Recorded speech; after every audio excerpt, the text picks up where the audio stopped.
आपका फिजिक्स में चैप्टर 3 है work, energy and simple machines. हो सकता है चैप्टर आपने कर लिया हो, पर अभी भी क्या शायद आप न्यूमेरिकल से जूझ रहे होंगे, स्ट्रगल कर रहे होंगे।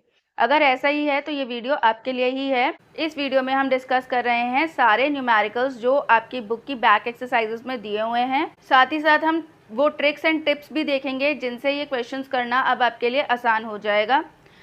और हाँ, अगर अभी तक फोर्स एंड मोशन के न्यूमेरिकल से भी अगर आप 2-4 हो रहे हैं तो उनके लिए भी मैंने एक वीडियो सेपरेटली बनाया है। उस वीडियो का लिंक आपको डिस्क्रिप्शन बॉक्स में मिल जाएगा। उसमें डाउट आ रहा है तो उस वीडियो को भी चेक करना ना भूलिएगा। तो चलिए अब हम शुरू करते हैं वर्क एंड एनर्जी के न्यूमेरिकल्स बिना देर किए।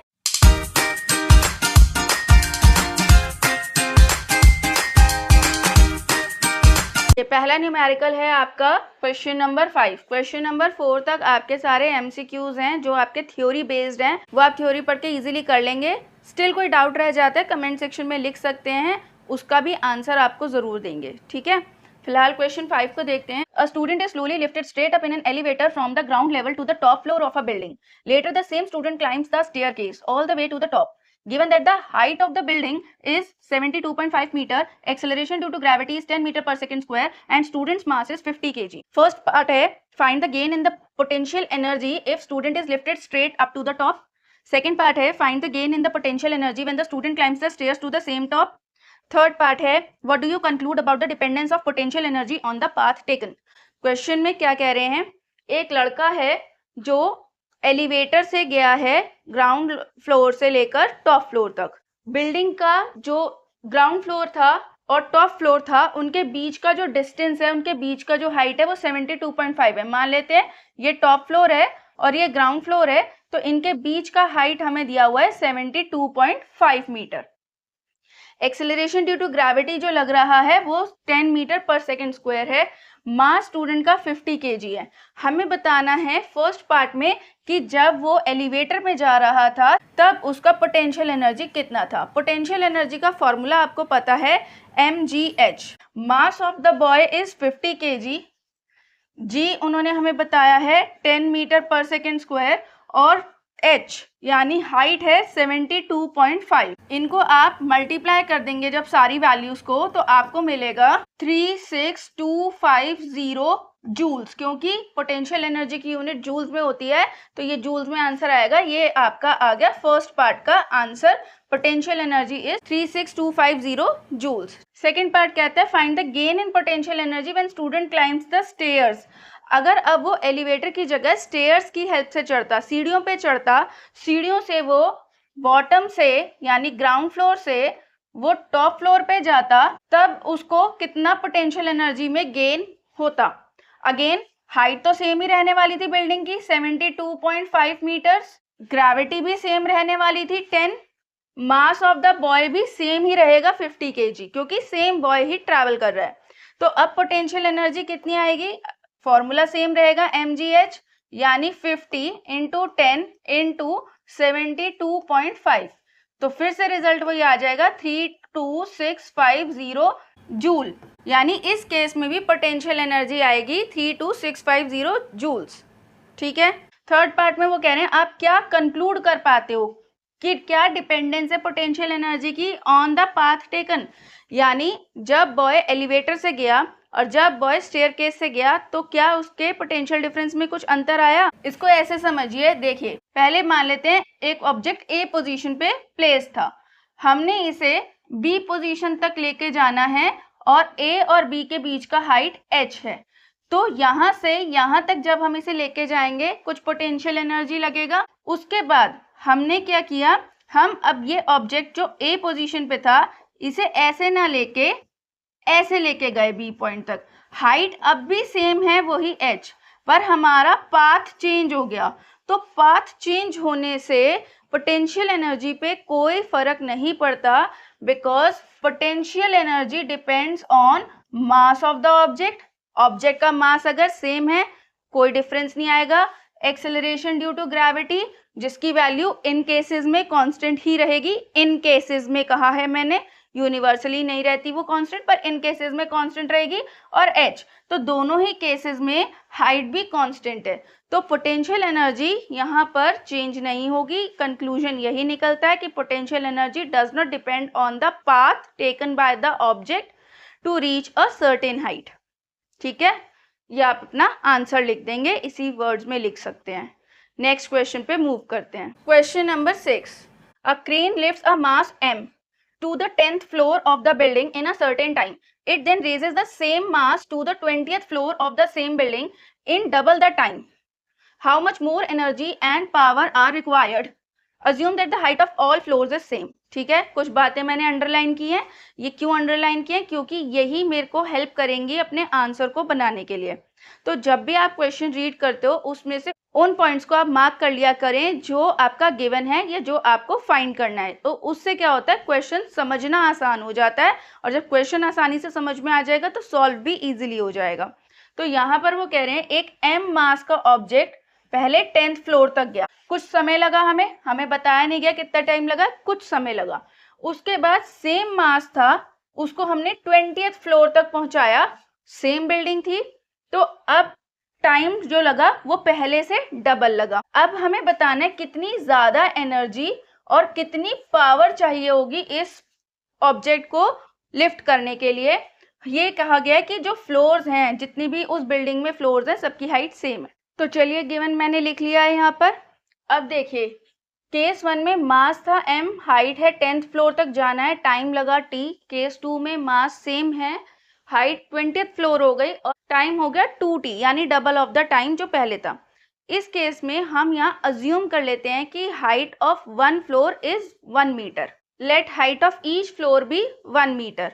तो उसके अकॉर्डिंग यहाँ जो हाइट हमने कवर की है वो हो जाएगी 10 मीटर, और यहाँ जो हाइट हम कवर करेंगे वो हो जाएगी 20 मीटर। ये सिर्फ हम अपने कन्वीनियंस के लिए कर रहे हैं क्योंकि उन्होंने हाइट वैसे बताई नहीं है हमें। इस केस में, फर्स्ट केस में हम एनर्जी निकालते हैं, तो यहाँ पर निकालेंगे हम पोटेंशियल एनर्जी का फॉर्मूला, क्योंकि वो एक सर्टेन हाइट तक जाकर रुक गया है ना, पहले 10th फ्लोर पे जाके रुक गया है, तो कितनी एनर्जी उसको चाहिए होगी। एनर्जी का फॉर्मूला लगाएंगे आप mgh, मास है m, g है हमारे पास 10 और हाइट है यहाँ पर 10। ठीक है, g को 9.8 रखेंगे, बट कन्वीनियंस के लिए यहाँ पे हमने उसे 10 रख लिया। यहाँ पे हमारा एनर्जी हो गया 100 m जूल्स।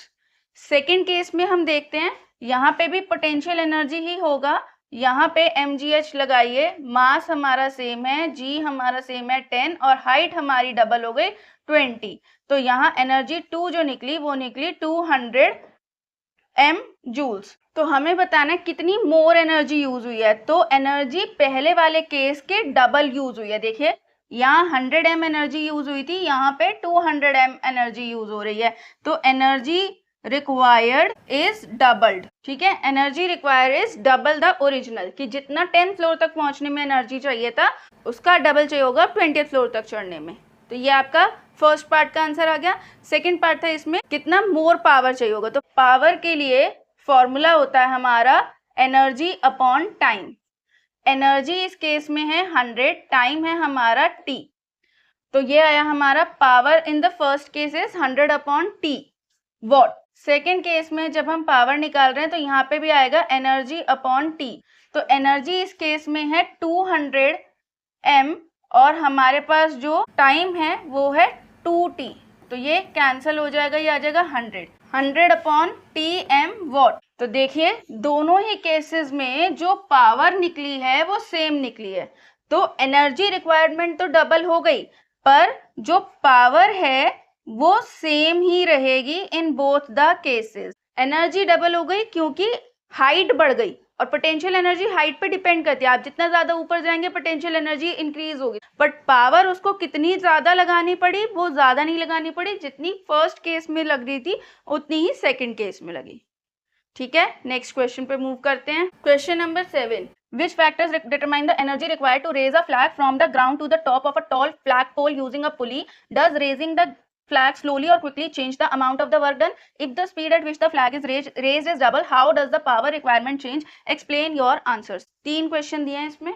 पहला है कि हमें फैक्टर्स बताने हैं जिसकी हेल्प से हम एनर्जी रिक्वायर्ड निकाल सकें ताकि एक फ्लैग को हम टॉप ऑफ द फ्लैग पोल तक पहुंचा सके। तो ये आपका first part of the question है, इसे ए लिख लेते हैं। जैसे आप लोगों के स्कूल में भी फ्लैग होइस्ट किया जाता होगा, तो वहां पे ग्राउंड से लेकर हमें फ्लैग पोस्ट के टॉप तक उसको पुली से खींचना है। तो वो कह रहे हैं कि जब हम इसको टॉप तक लेके जाएंगे तो एनर्जी जो रिक्वायर्ड है वो किन फैक्टर्स पर डिपेंड करेगी। तो देखिए, क्योंकि आपका फ्लैग जो है वो बॉटम से टॉप तक पहुंच जा रहा है, तो टॉप पर पहुंचते ही जितनी भी उसके अंदर जो एनर्जी थी वो सारी की सारी due to virtue of rest, due to virtue of height, वो एनर्जी कन्वर्ट हो जाती है पोटेंशियल एनर्जी में। तो पोटेंशियल एनर्जी डिपेंड करती है तीन बातों पे, एक तो मास ऑफ द फ्लैग पे, second height of the flag pole पे, third acceleration due to gravity पे। तो यही तीन हमारे फैक्टर्स होंगे जिन पर हमारी एनर्जी डिपेंड करेगी, क्योंकि पोटेंशियल एनर्जी होता है mgh, और क्योंकि यहाँ पर हम एक सर्टेन हाइट की बात करें, हाइट पे पहुंचना है, तो हाइट पे जो एनर्जी होगी वो mgh होगी। ठीक है। Second B part of the question कहता है does raising the flag slowly और quickly changes the amount of work done, कि अगर हम जल्दी जल्दी रस्सी को खींचेंगे या धीरे धीरे खींचेंगे तो उससे वर्क डन के अमाउंट पे कुछ फर्क पड़ता है। जो फ्लैग को नीचे से ऊपर तक ले जाने में वर्क डन हुआ है वही पोटेंशियल एनर्जी की फॉर्म में स्टोर हो जाएगा। तो वर्क डन जो होगा वो इस बात पे डिपेंड नहीं करेगा कि काम स्लोली किया गया है या जल्दी किया गया है, because work done does not depend on time. Work done का टाइम से कोई लेना देना नहीं है, वो सिर्फ डिपेंड करता है फोर्स और डिस्प्लेसमेंट पे, या इस केस में mgh पे। तो वहां टाइम से कोई लेना देना नहीं है। So amount of work done will not get affected by raising the flag slowly और क्विकली। थर्ड पॉइंट देखते हैं, अगर रेजिंग ऑफ द फ्लैग की स्पीड को डबल कर दिया जाए तो पावर रिक्वायरमेंट कितनी चेंज हो जाएगी। पावर होता है work done upon time. Work done क्या फॉर्मूला क्या होता है, वर्क डन होता है F इंटू S। अगर ये वाला फॉर्मूला हम इस वाले फॉर्मूले में पुट करें तो पावर का फॉर्मूला बनता है F into S upon T, और अगर हम इस S अपॉन T को देखें तो ये होता है V, यानी कि वेलोसिटी। ठीक है, तो अगर इसे रिप्लेस करें तो पावर आता है F इंटू V, और V जो है वो इन्वर्सली प्रोपोर्शनल होता है टाइम के, T के। तो टाइम अगर आप बढ़ाएंगे तो वेलोसिटी कम हो जाएगी। ठीक है, अगर आप टाइम इंक्रीज करते हो तो वेलोसिटी कम हो जाएगी। यहाँ हमसे क्वेश्चन में बोला है कि अगर हम इस v को डबल कर रहे हैं, मतलब वेलोसिटी को बढ़ा रहे हैं, तो टाइम हाफ हो जाएगा, इन्वर्सली प्रोपोर्शनल है इसलिए। अब देखिए, ये तो इनिशियल पावर था, अब जो हमारा फाइनल पावर आएगा वो आएगा work done upon half of T. यहाँ पर इस फ्रैक्शन को कंप्लीट करते हैं, ये 1 आएगा और ये हाफ ऑफ टी इस तरह से आएगा। अब 2 ऊपर जाएगा, ये इधर जाएगा, तो twice of work done upon T, ये हो जाएगा पावर। तो पहला पावर और जो सेकंड पावर है वो अगर आप कंपेयर करेंगे तो P2 की वैल्यू जो होगी वो डबल ऑफ P1 हो जाएगी। ये देखिए, ये तो P1 था ना, तो डबल ऑफ P1 हो गई। तो स्पीड डबल करने से पावर भी डबल हो जाएगी। देखिए, हमें पता चला कि वेलोसिटी डबल कर रहे हैं, तो जब वेलोसिटी डबल हो रही है तो टाइम हाफ हो जाएगा। तो यही चीज़ हमने पावर के फॉर्मूले में पुट करी और उससे हमें समझ में आया कि जो सेकेंड पावर होगी वो डबल हो जाएगी। ठीक है, नेक्स्ट क्वेश्चन पे मूव करते हैं। Next is question number 8. A man of mass 60 kg rides a scooter of mass 100 kg. He accelerates the scooter to a velocity of v. The next day his son with a mass of 40 kg joins him as a passenger. If the scooter reaches the same speed on both days in same time interval, what is the ratio of the fuel of the tank used on the 2 days? Assume that the energy transfer to the scooter happens entirely due to fuel and no other losses occur due to air resistance and friction. यहाँ पर हमें बता रहे एक man है जिसका मास है 60 kg, वो एक स्कूटर चला रहा है, उस स्कूटर का मास है 60 kg, वो स्पीड बढ़ाता है, एक्सेलरेट करता है और v वेलोसिटी तक पहुंच जाता है। अगले दिन वो अपने बेटे को लेके जा रहा है उसी स्कूटर पे, बेटे का मास है 40 kg, अब वो स्कूटर उसी सेम स्पीड पर पहुंच जाता है जो पहले दिन पहुंचा था, यानी v पर, और उतना ही टाइम लगता है उसे v तक पहुंचने में जितना फर्स्ट डे लगा था। हमें बताना है रेशो ऑफ फ्यूल कितना यूज हुआ, दोनों ही केसेस में फ्यूल उसका कितना यूज हुआ उनका रेशो निकालना है। डे 1 की बात करते हैं, तो डे 1 पे जो मास था वो मैन का मास था प्लस वो स्कूटर का मास था, तो टोटल मास था 160 kg। वेलोसिटी जो उसने रीच कर ली थी वो हुई थी v। हम यहाँ देखेंगे कि कितनी काइनेटिक एनर्जी थी इसके पास, तो हाफ mv² का फॉर्मूला लगाइए। मास है हमारे पास 160 और वेलोसिटी v², तो ये आया आपके पास 80 v² kinetic energy of day 1। इसके बाद डे 2 की बात करेंगे। अब की बार जो मास है वो है 60 kg plus 100 kg plus 40 kg, यानी टोटल ऑफ 200 kgs। उसके बाद वेलोसिटी उसने जो अचीव करी वो v ही थी। अब इसका काइनेटिक एनर्जी निकाल लेते हैं सेकेंड डे का, हाफ mv² फॉर्मूला लगाकर। मास है आपकी बार 200 और वेलोसिटी है v, तो ये आया 100 v²। तो काइनेटिक एनर्जी फर्स्ट डे की पता चल गई, सेकेंड डे की भी पता चल गई। अब हमें क्या करना है, रेशो निकालना है। तो kinetic energy of day 1 upon kinetic energy of day 2 करेंगे, that is 80 v² upon 100 v²। v² से v² एलिमिनेट हो गया, 4:5 आपका रेशो आया। देखिए उन्होंने कहा था कि जो फ्यूल यूज हुआ है उसका आपको रेशो बताना है।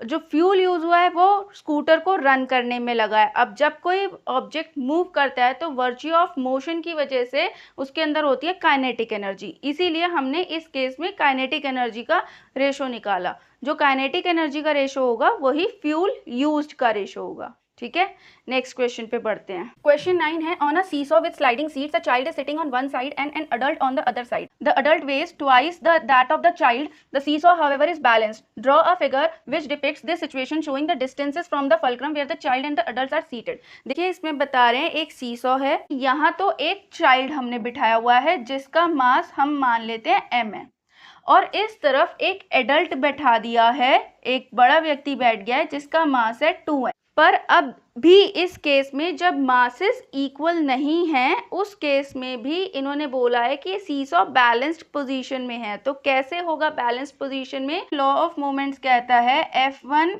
Into D1 should be equal to F2 into D2, यानी जो अडल्ट फोर्स लगा रहा है वो कितनी फोर्स लगाएगा डाउन साइड में? वो फोर्स लगाएगा 2m। 2m क्यों लगाएगा? क्योंकि उसका मास डबल है। और चाइल्ड कितना फोर्स लगाएगा उसको नीचे बैलेंस करने के लिए? वो है m, क्योंकि उसका मास m है। तो यहाँ पर इन्हें बैलेंस करने के लिए, इन्हें इक्वल करने के लिए मुझे इस डिस्टेंस को करना होगा डबल, इस डिस्टेंस को डबल करना होगा, और इस डिस्टेंस को मुझे करना होगा d। अगर इस डिस्टेंस को मैंने d रखा है तो इस डिस्टेंस को मुझे डबल करना पड़ेगा, तभी जाकर ये मेरा कंजर्वेशन ऑफ मोमेंट बैलेंस हो पाएगा।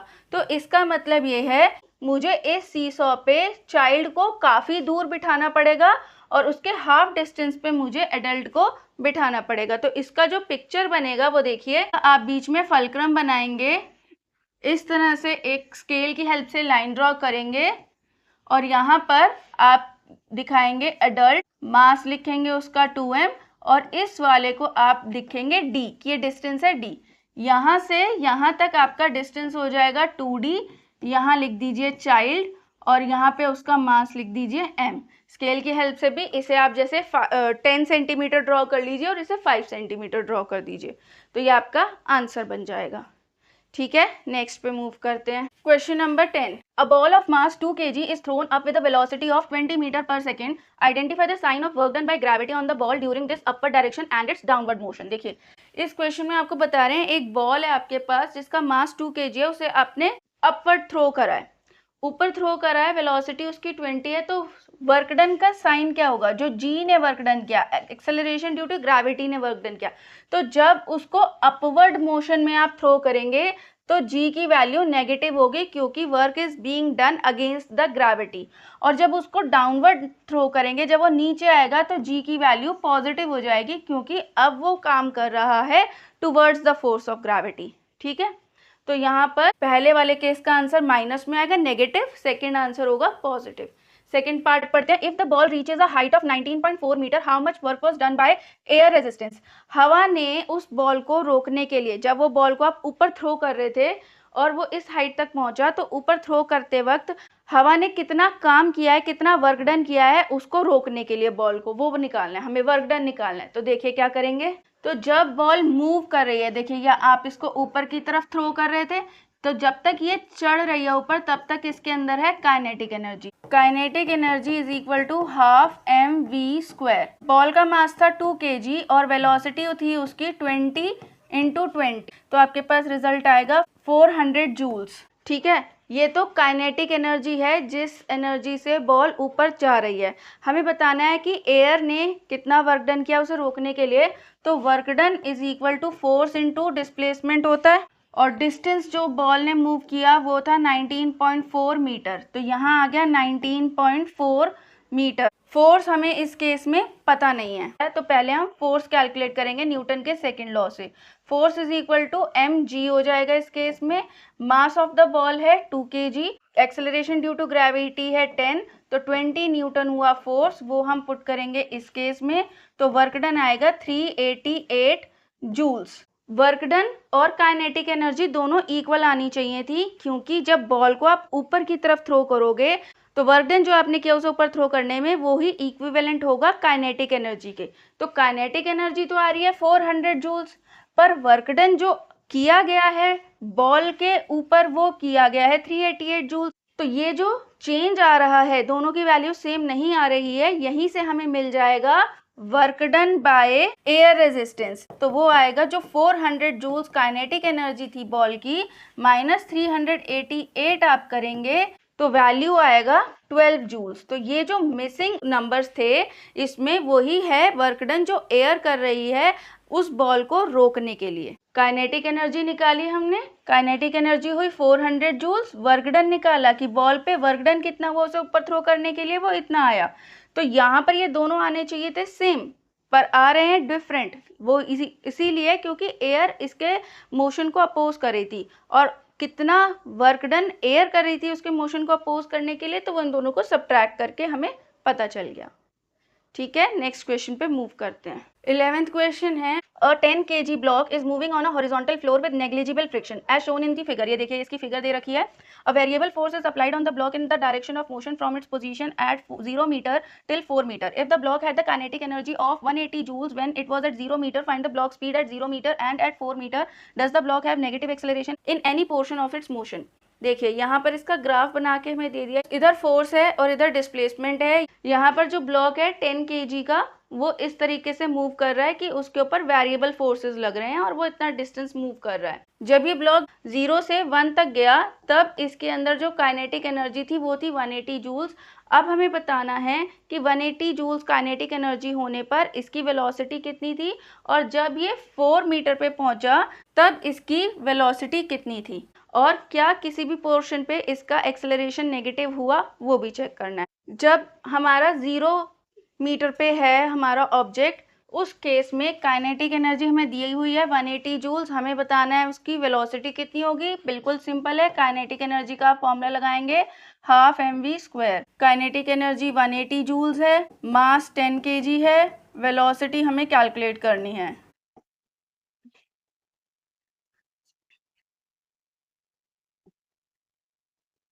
सिक्स मीटर पर सेकेंड इसका आंसर आ जाएगा इस तरह से सॉल्व करके। देखिए अब हमें निकालना है एट 4 मीटर पे, तो इस केस में सबसे पहले हम निकालेंगे कि इस ऑब्जेक्ट ने वर्क डन कितना किया, इस पूरे ग्राफ में वर्क डन कितना हुआ है।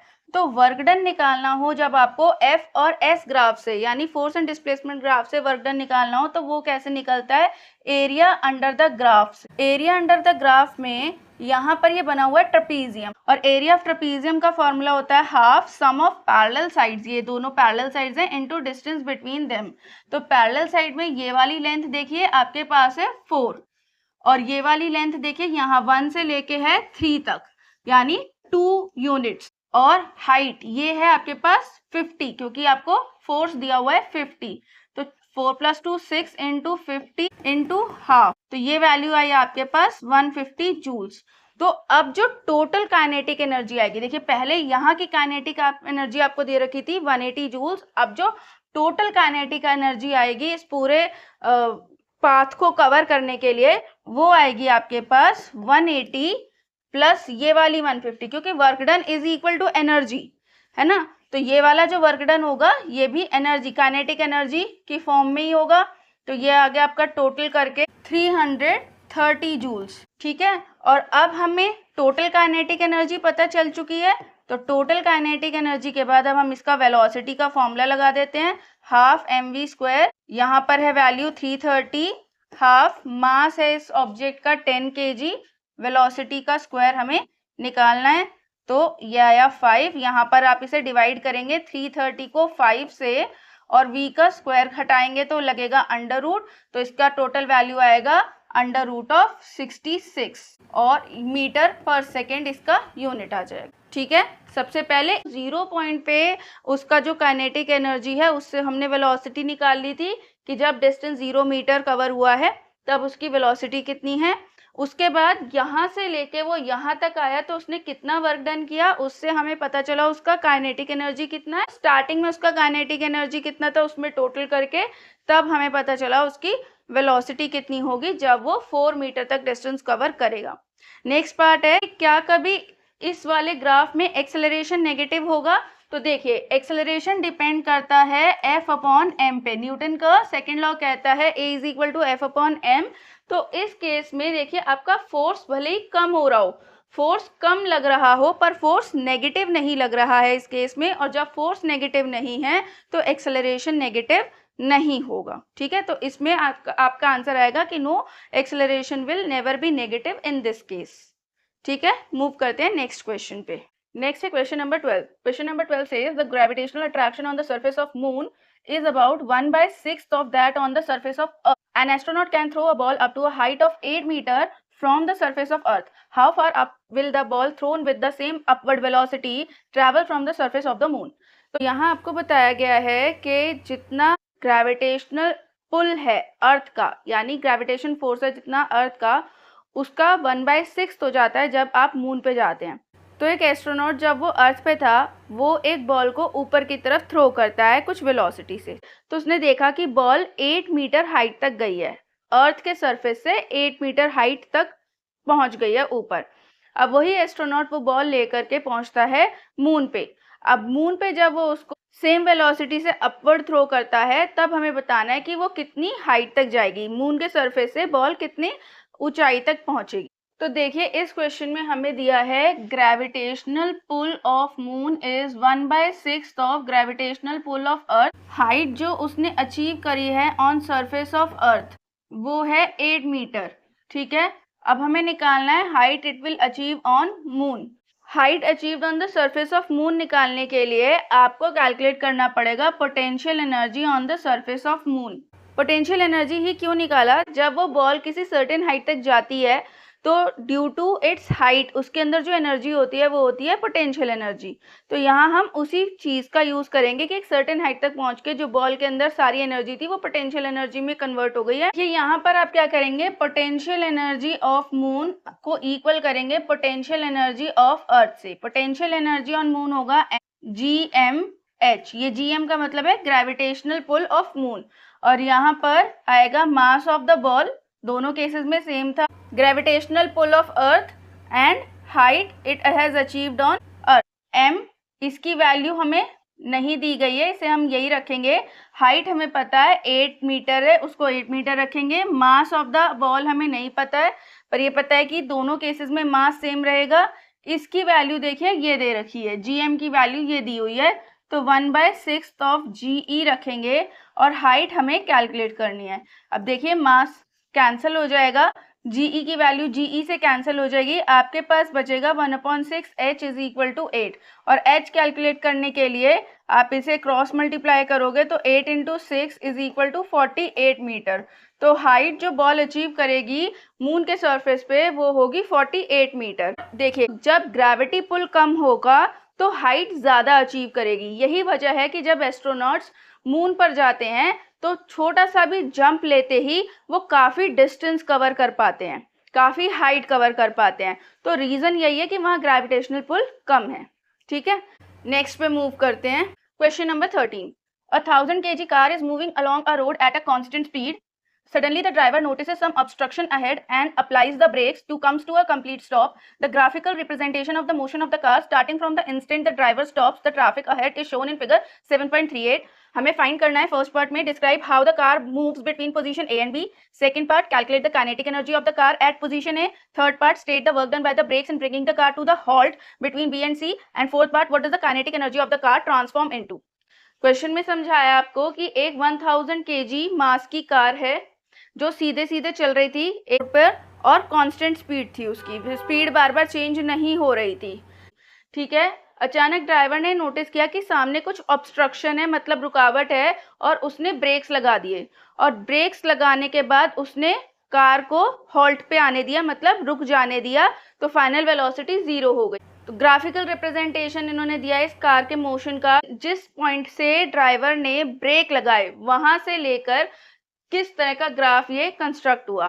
तो फर्स्ट पार्ट है, how does the car moves between the positions A and B. देखिए, ये है आपकी पोजीशन ए और ये है पोजीशन बी। यहाँ से यहाँ तक किस तरीके से कार मूव कर रही है। तो इस फर्स्ट केस का आंसर होगा कि car is moving with constant velocity. It is moving with constant velocity between position A and B. ठीक है, पूरा स्टेटमेंट आप लिख देंगे। सेकेंड पार्ट में काइनेटिक एनर्जी निकालना है, तो काइनेटिक एनर्जी होता है हाफ mv²। देखिए, ऑलरेडी आपको मास ऑफ द कार पता था 1000 kg, तो यहाँ पे हम वैल्यू पुट करते हैं 1000, और वेलोसिटी देखिए 35 थी। यहाँ पर ए पोजीशन पे वेलोसिटी या स्पीड 35 थी, तो यहाँ वही वैल्यू पुट करेंगे हम 35 × 35। तो जब आप इसे सॉल्व करेंगे 612500 जूल्स, तो ये होगा kinetic energy at point A, जो आपके सेकेंड पार्ट का आंसर होगा। नेक्स्ट पे मूव करते हैं, state the work done by the brakes in bringing the car to halt between B and C. Halt मतलब स्टॉप, तो बी एंड सी पोजीशन, ये देखिए ये है B and C position. B and C position के बीच में कितना वर्क डन किया है ब्रेक्स ने, ये बताना है। तो देखिए, थर्ड पार्ट के लिए हम यहाँ लिख सकते हैं, to bring the car to rest we needs to be 0।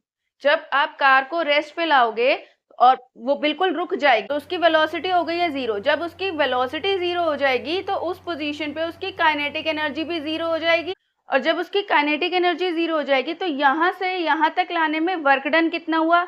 तो वर्क डन का फॉर्मूला होता है चेंज इन काइनेटिक एनर्जी, और चेंज इन काइनेटिक एनर्जी का मतलब है फाइनल के ई माइनस इनिशियल के ई। फाइनल के ई तो देखिए 0 हो गई क्योंकि फाइनली जाके कार रुक गई है, और इनिशियल के ई था 612500 जूल्स। ठीक है, क्योंकि यहाँ से हम निकाल चुके थे ए पोजीशन पर काइनेटिक एनर्जी कितनी है। तो यहाँ चेंज इन काइनेटिक एनर्जी की वजह से ये जो हमारा वर्क डन आया बाय द ब्रेक्स वो आया है -612500 जूल।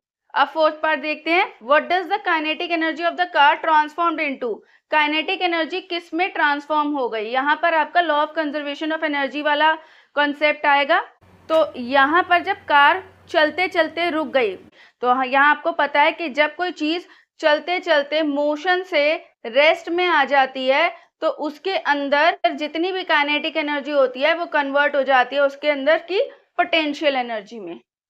ठीक है, तो यहाँ सारी एनर्जी कन्वर्ट हो चुकी है पोटेंशियल एनर्जी में। यहाँ पे आप स्टेटमेंट की फॉर्म में आंसर लिख देंगे, kinetic energy of the car transformed into potential energy.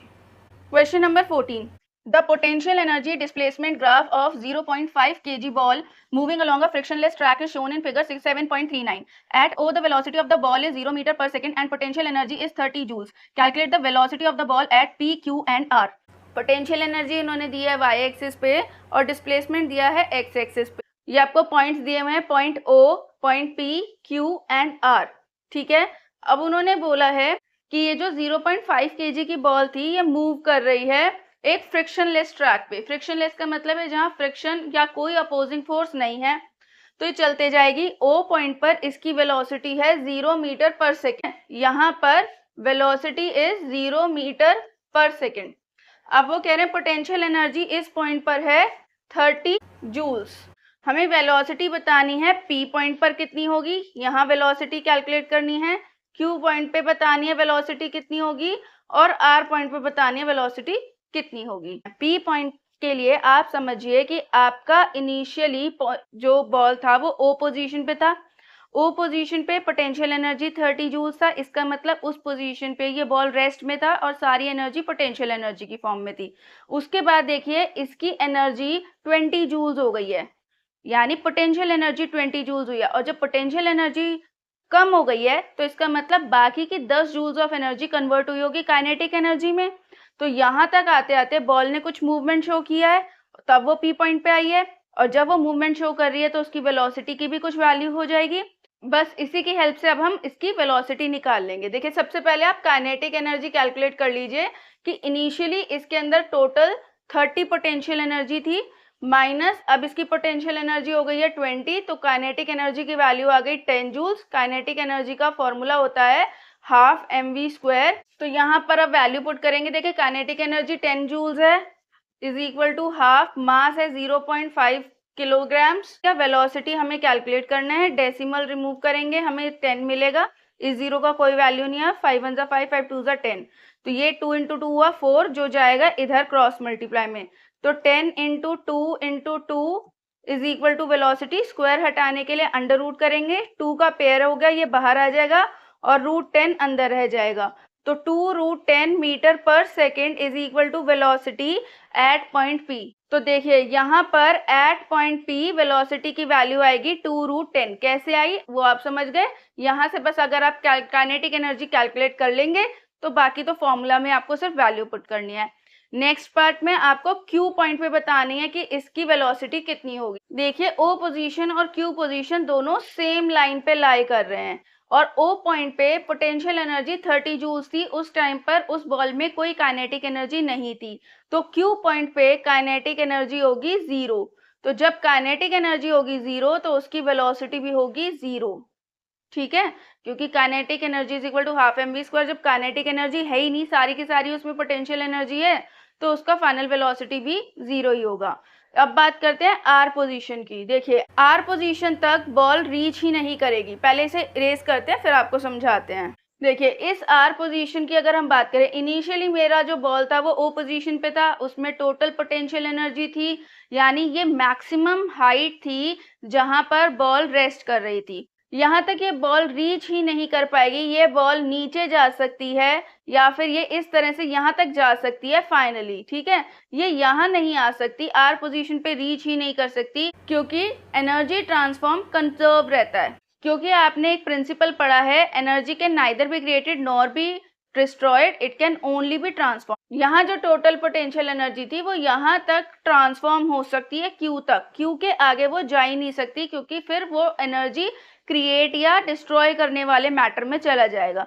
तो आप आर पॉइंट पे आंसर लिखेंगे at are not reachable as energy transformed remains conserved, ठीक है। तो आप लिख देंगे आर पॉइंट पे वो रीच ही नहीं करेगी क्योंकि एनर्जी ट्रांसफॉर्म जो होती है वो कंजर्व्ड रहती है, इसलिए उसका आंसर निकल ही नहीं सकता।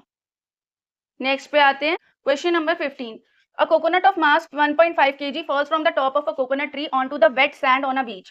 The height of the tree is 10 meters. On impact, the coconut comes to rest by making a depression in the sand. Calculate the velocity of the coconut just before it hits the sand. Assume that the average resistive force of sand is 3000 Newton and all of the coconut's energy is used to create the depression in the sand. Calculate the depth of the depression the coconut makes in the sand. Assume G is equal to 10 meter per second square. Question हमें बताया गया एक coconut tree है जिसकी height है 10 metre, ये देखिए, और एक कोकोनट जिसका मास है 1.5 kg, तो 10 मीटर हाइट के ट्री से 1.5 kg का कोकोनट नीचे गिर जाता है। नीचे वेट सैंड थी तो वो कोकोनट नीचे जाके धंस जाता है मिट्टी में। अब वो हमसे कह रहे हैं वो मिट्टी में धंस के रेस्ट पे आ जाता है, उसकी फाइनल वेलोसिटी 0 हो जाती है, लेकिन मिट्टी में हो जाता है गड्ढा, डिप्रेशन। अब हमें बताना है कि कितनी वेलोसिटी से कोकोनट हिट किया था सैंड को रुकने से पहले, फाइनल वेलोसिटी 0 होने से पहले। दूसरा, अगर सैंड ने 3000 न्यूटन का अपोजिंग फोर्स लगाया है और वो कह रहे हैं सारी कोकोनट की एनर्जी जो थी वो डिप्रेशन क्रिएट करने में चली गई। हमें बताना है डेप्थ ऑफ द डिप्रेशन, कि जो गड्ढा बना उसकी गहराई कितनी है, उसकी हाइट कितनी है, और G को हमें 10 मीटर पर सेकेंड स्क्वायर अज्यूम करना है। देखिए फर्स्ट पार्ट में हमें कैलकुलेट करना है velocity of the coconut just before it hits the ground. उस ग्राउंड को हिट करने से जस्ट पहले वेलोसिटी कितनी थी, तो ये इस साइड से आ रहा था, वेलोसिटी कितनी थी।